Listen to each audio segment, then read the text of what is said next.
నమస్తే. ఎన్నో ఆధ్యాత్మిక కార్యక్రమాలు నిరంతరం మన ఛానల్లో చేస్తూనే ఉన్నాను.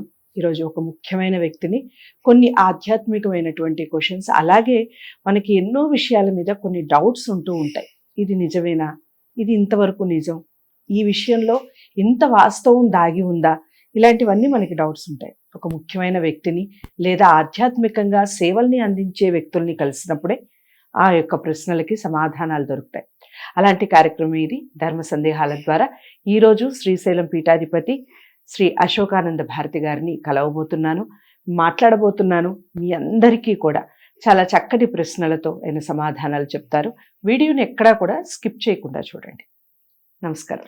ఓం నమ శివాయ. శ్రీశైల మల్లికార్జున బ్రహ్మ కాశీలందరూ కూడా మనస్ఫూర్తిగా కోరుకుంటూ ఓం నమ శివాయ.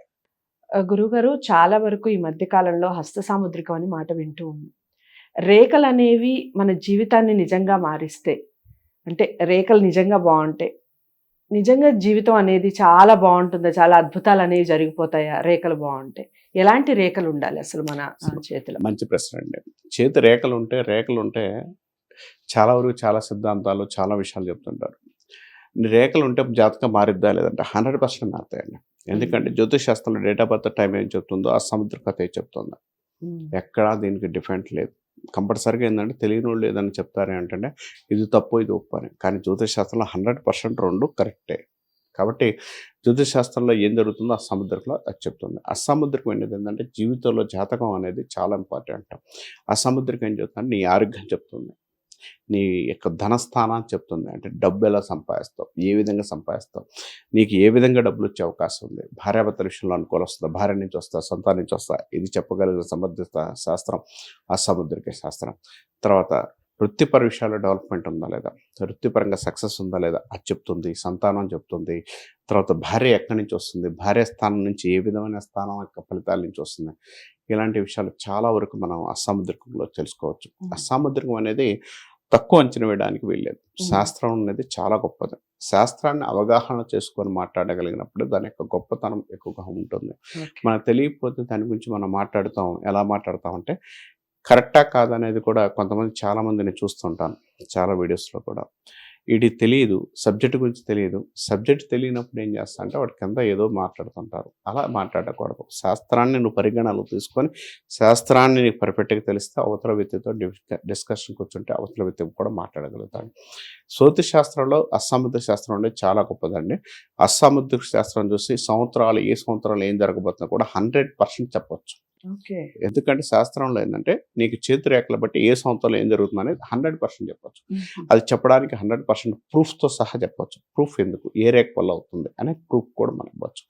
దీన్ని పర్ఫెక్ట్గా మనం అవగాహన చేసుకొని మాట్లాడగలిగితే మనకు అవకాశం ఉంటుంది. నేను జ్యోతిష్ శాస్త్రం కన్నా కూడా అసముద్రికాన్ని ఎక్కువ నమ్ముతాను. ఎందుకు నమ్ముతానంటే శాస్త్రాన్ని నమ్మనని కాదు, మనం చెప్పే టైం ఒక 2 నిమిషాలు మారినా కూడా జాతకం మారిపోతుందండి. ఇక్కడ ఇప్పుడు 2 నిమిషాలు ఒక లగ్నంలో ఉంటే 2వ నిమిషం ఇంకో లగ్నంలో ఉంటుంది. ఈ 2 నిమిషాల లగ్నానికి ఈ లగ్నం ఫాలో అవ్వాలా, ఆ లగ్నం ఫాలో అవ్వాలా. ఈ లగ్నం ఫాలో అయితేనే దోషాలు ఉన్నాయి, ఈ లగ్నం ఫాలో అవ్వకపోతే దోషాలు లేవు.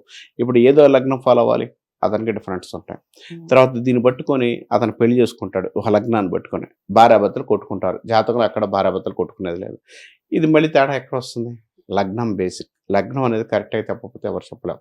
మన వాళ్ళు ఏంటంటే కొంచెం అటు ఇటుగా చెప్తుంటారు. ఎందుకంటే డిగ్రీస్తో సహా సెకండ్తో సహా చెప్పగలిగినప్పుడే దానిలో ఉన్న అంశాలు తీసుకోగానే మనం చెప్పగలుగుతాం. శాస్త్రంలో అసముద్రికంలో అయితే దాన్ని పర్ఫెక్ట్గా చెప్పడానికి అవకాశం ఉంటుంది. పర్ఫెక్ట్గా ఎంతవరకు అంటే మనకు కావాల్సిన విషయం వరకు పర్ఫెక్ట్గా తీసుకొని చెప్పవచ్చు.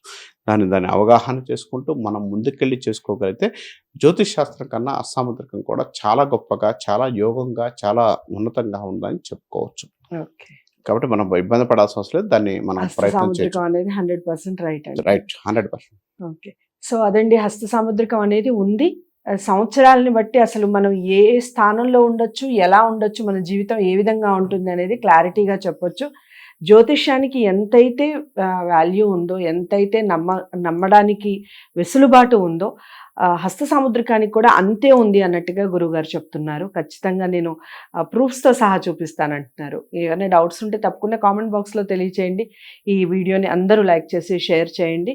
ఇక హస్త సాముద్రికానికి సంబంధించి చాలామంది కోరుకునే కొన్ని ప్రశ్నలు గురువుగారిని అడగటం జరుగుతుంది. వీడియోస్ ఎక్కడా కూడా స్కిప్ చేయకుండా చూడండి. నమస్తే.